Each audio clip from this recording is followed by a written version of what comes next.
Kita awali dengan informasi pertama.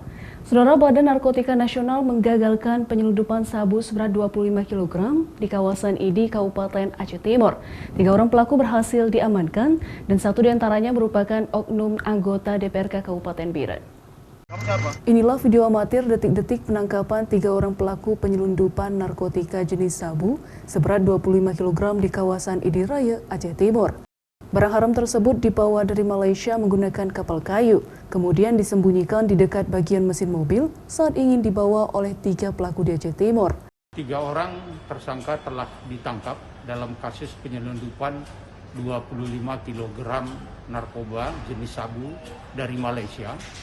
Salah satu di antaranya mengaku oknum anggota DPRD Biren, yang bersangkutan adalah pemilik dan sekaligus pengendali.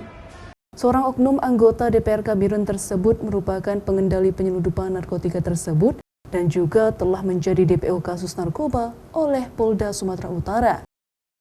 Zikri Maulana, Kompas TV, Aceh Timur.